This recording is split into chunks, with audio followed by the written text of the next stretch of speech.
Assalamu alaikum, my dear student. How are you all? Students, we are discussing the chapter number 7, reaction kinetics, first year chemistry. Next हमारा topic है rate law and rate constant. Rate law क्या है? My dear student, ये जो law का word आया है ये लॉ ऑफ मैथ सेक्शन से डिराइव्ड है, जो आपने chapter number first class 10th में पढ़ा है। इसकी डेफिनेशन ये है, the representation of a reaction in terms of concentration of reactant is known as rate law. Next है an equation which relates the rate of reaction to the concentration of reactant raised to the power according to the experimental data is known as rate law equation या rate law expression. हम फर्ज करते हैं, suppose करते हैं कि ये हमारे पास एक केमिकल रिएक्शन है जिसके अंदर ए और बी रिएक्टेंट हैं और ये रिएक्शन को शो कर रहा है, सी और डी हमारे पास प्रोडक्ट है। अगर लॉ ऑफ मैथ सेक्शन के मुताबिक हमारे पास जो रेट की डिफाइन है वो उसके ए और बी यानी कि जो रिएक्टेंट्स हैं उनकी मोलर कंसंट्रेशन के डायरेक्टली प्रोपोर्शनल है। और जो सात कोफिशिएंट हैं, जैसे इधर स्मॉल ए है इधर स्मॉल बी है, वो उनकी पावर में आ जाते हैं। ये हमारे पास है रेट का फार्मूला, यानी कि rate is directly proportional to the A and B. अब ए रिएक्टेंट है और बी प्रोडक्ट है, और ये जो स्क्वायर ब्रैकेट है माय डियर स्टूडेंट, इसे मोलर कंसंट्रेशन कहते हैं, यानी कि ये उसकी अमाउंट को शो करती है। इसका यूनिट होता है मोल पर क्यूबिक डेसीमीटर। अगर कोई केमिकल रिएक्शन हो, उसका रेट और रिएक्टेंट की जो कंसंट्रेशन है जिसको बड़ी ब्रैकेट में शो किया गया है और कोफिशिएंट जो इधर लिखे होते हैं वो पावर में आ जाए, तो हम इस चीज़ के लिए इसको बोलते हैं लॉ ऑफ मैथ सेक्शन। अब इसका ये साइन ख़त्म करके कांस्टेंट में ले आते हैं तो ये के कांस्टेंट आ जाएगा। तो ये वाला जो एक्सप्रेशन है जो लॉ ऑफ मैथ सेक्शन से डिराइव्ड है माय डियर स्टूडेंट, इसे ही हम रेट लॉ कहते हैं। यानी कि अगर कोई भी रिएक्शन है उसका जो स्पीड है यानी उस रिएक्शन का जो रेट है वो ए और बी यानी कि उसके कोई भी रिएक्टेंट्स हैं उसकी जो पावर है वो उसके जो कोफिशिएंट है वो एक्सपोनेंट में आ जाएंगे, पावर में आ जाएंगे, और उसकी कंसंट्रेशन स्क्वायर ब्रैकेट में आ जाए और इस तरह साथ एक कांस्टेंट वैल्यू लिखें। इसे हम रेट लॉ एक्सप्रेशन या सिंपली रेट लॉ इक्वेशन कहते हैं। अब जरा देखें द रिप्रेजेंटेशन, यानी कि हमने ये एक रिप्रेजेंट किया है, ज़ाहिर किया है, of a rate of reaction, किसी रिएक्शन की स्पीड के लिए फार्मूला या rate in terms of concentration, यानी किस लिहाज से कंसंट्रेशन ऑफ रिएक्टेंट ए और बी उसकी कंसंट्रेशन है।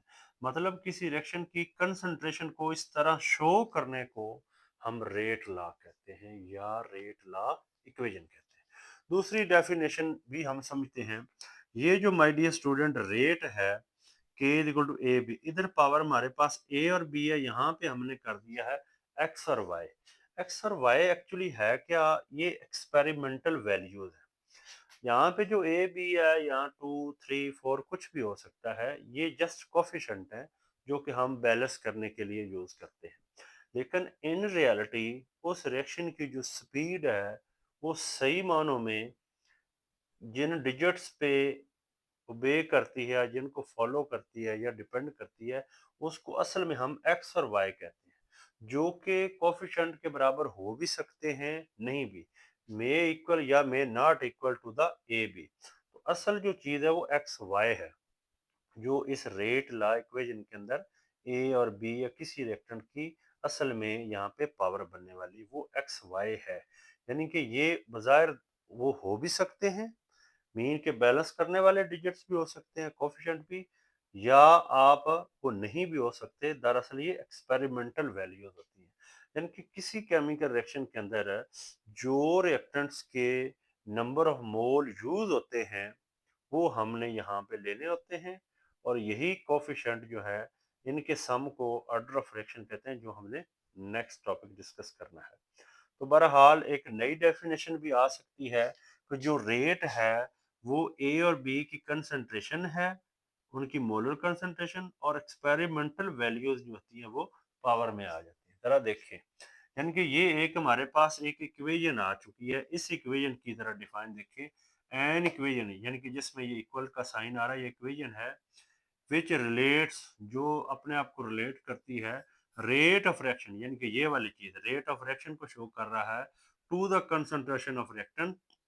ये कंसंट्रेशन ऑफ रिएक्टेंट है रेज टू द पावर, और ऊपर पावर में क्या है, according to the experimental data. X और वाई जो है ये एक्सपेरिमेंटली प्रूवन है कि कितने हैं, 1 है, 2 है, 3 है, जो भी है। तो इस इक्वेशन को जिसमें रेज पावर में एक्सपेरिमेंटल डाटा है, रेट और उसके रिएक्टेंट्स के साथ रिलेट हो जाए, इस इक्वेशन को हम रेट लॉ इक्वेशन या रेट लॉ एक्सप्रेशन कहते हैं।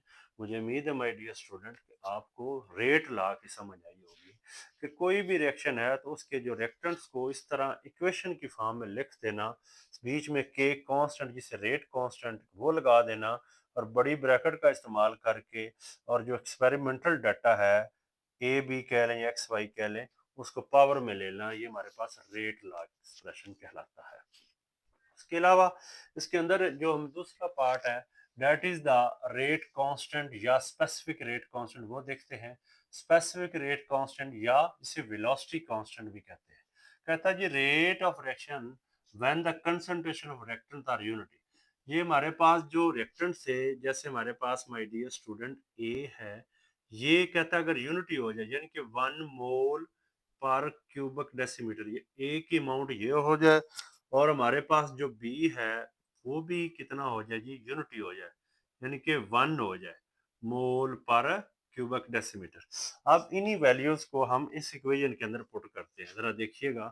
रेट इज इक्वल टू के, ये हमारे पास इक्वेशन थी ए इंटू बी, पावर में था एक्स और वाई। अब इस इक्वेशन के अंदर अगर हम ए और बी की वैल्यू पुट करते हैं तो हमारे पास बेटा जी आ जाएगा रेट इज इक्वल टू के, ए की जगह 1 पावर एक्स, वाई बी की जगह 1 पावर वाई। अब जरा देखें 1 की पावर जो भी हो तो वो 1 ही रहेगा, तो के इसमें क्या हुआ कि जो रेट है वो रेट कांस्टेंट के बराबर आ जाए। वो वाला रिएक्शन जिसके अंदर जो रेट ऑफ रिएक्शन है वो रेट कांस्टेंट के बराबर आ जाता है माय डियर स्टूडेंट, उसे हम स्पेसिफिक रेट कांस्टेंट कहते हैं।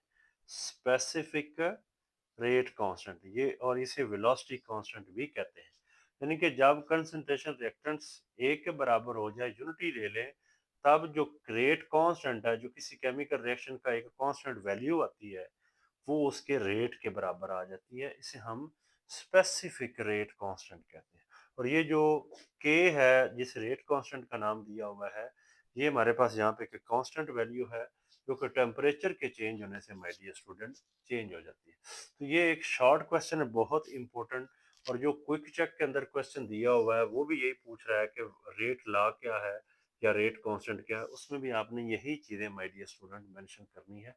तो this is very important short question. ये फर्क भी आ जाता है कि स्पेसिफिक रेट कांस्टेंट और रेट लॉ में क्या फ़र्क है, तो आपने डेफिनेशन लिख के ये जनरल जो रिएक्शन है ये, और साथ ये कैलकुलेशन करनी है। और स्पेसिफिक रेट कांस्टेंट में उसी इक्वेशन को लेना है, लेकिन जो कंसंट्रेशन है वहाँ 1 पुट करना है, तो हमारे पास rate is equal to k constant आ जाएगा। तो ये एक इंपॉर्टेंट शॉर्ट क्वेश्चन है my dear student. I am very hopeful कि आपकी ये चीज़ें क्लियर हुई होंगी। Thank you.